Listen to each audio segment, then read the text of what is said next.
What's up everyone, it's Blandon here from iRefi Mortgages. Today we're going back to basics and I'm going to show you guys how you can work out what your accessible equity position is to buy more properties. So again, what is accessible equity? Accessible equity is the portion in your property that you can borrow from the bank and use as a deposit on another property.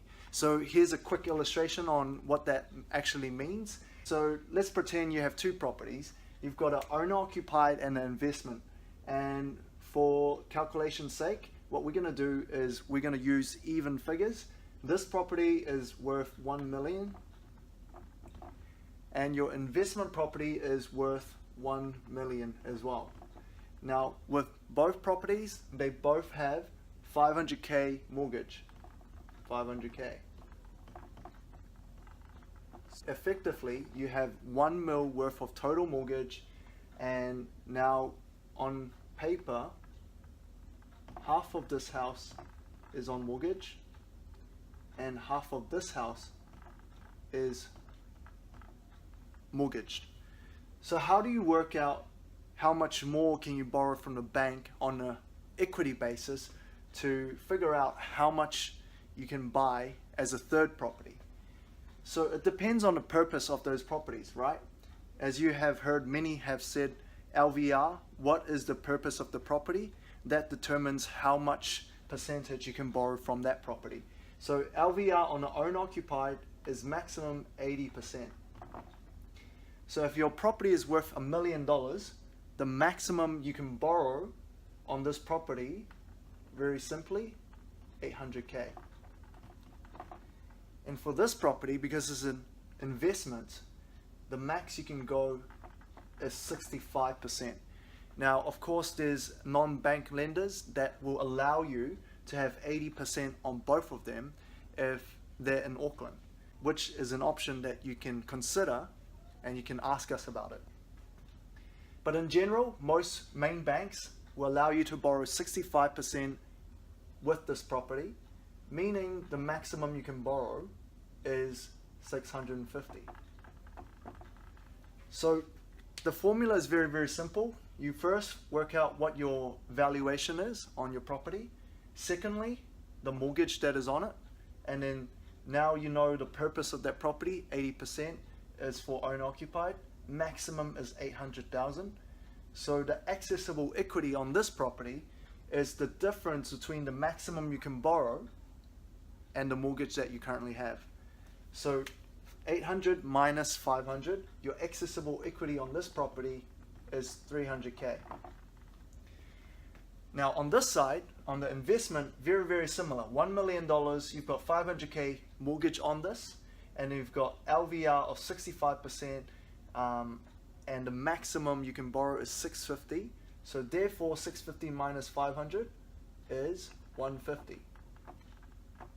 So the total that you have over your portfolio is 450. Now this 450 becomes a deposit on next property.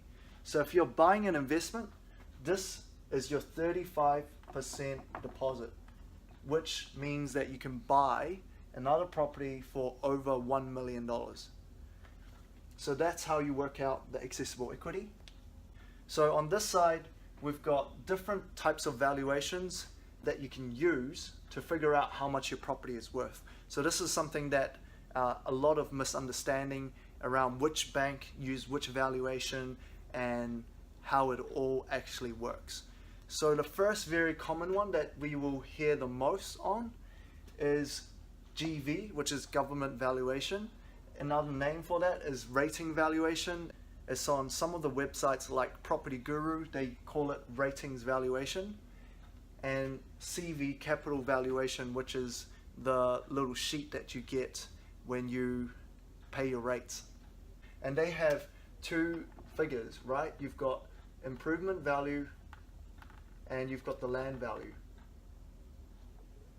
And that is what makes up this valuation here. So this is normally the government valuation. You might have the land as 800k and maybe slightly older house might be worth 200k. So this is the government valuation. So this valuation here, this is most common at ASB. ASB will take the government valuation as the main valuation. If you were to use a higher valuation, they're going to ask you for registered valuation, which I'm going to explain in a second. Now, the second type of valuation that you hear, and this is something that two banks will use. So iVal is a valuation that is computer generated on recent sales in the area, and it's used by BNZ and sometimes ASB. So this can be ordered on this valuation system called the Velocity. And Velocity is slightly different to the one that ANZ and Westpac use. They use what we call eval. So both of these are what we call a desktop valuation. And what that basically means is they look at the recent sales in that area that is similar to the property that you're looking at. With eval and ival, sometimes there's a little bit of discrepancy.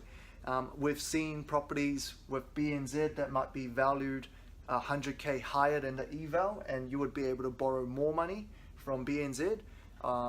And often we see that eval has a higher valuation in some areas. So from our experience, more often than not, the eval is slightly higher than the ival. Now, the last one is the registered valuation. This one is used by all banks. Now, if you went to get your own valuation from a valuer, sometimes the bank might not accept that because every bank has their own panel of valuers that they would use. So it's very important that you check with your advisor or your mortgage advisor or your banker before you get that registered valuation, because you want to make sure that valuer is in the panel. If you guys paid attention over here, if you're in this position where you've got an owner-occupied and an investment, and there's still mortgages on the owner-occupied, chances are you need to review your position and see how you can shift that debt across into your investment.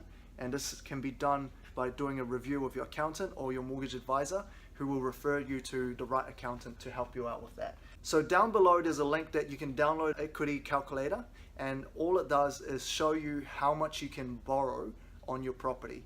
So it's free to download. Click the link below, and if you enjoyed this video, please leave a comment. Two more things I leave with you. One is the mortgage secrets. If you enjoy videos like this and you want to learn more, we've got 10 days of content that we've put together called the Mortgage Secret. So you can go to mortgagesecrets.co.nz to get free access. And secondly, if you want more of this type of videos and you just want to watch the videos, that's fine. You can go to my YouTube channel, just search up Blandon Leung, and you'll find more videos there. So thank you for your time and appreciate it. If you guys enjoyed this video, again, like and subscribe, and we'll talk again next time. Cheers.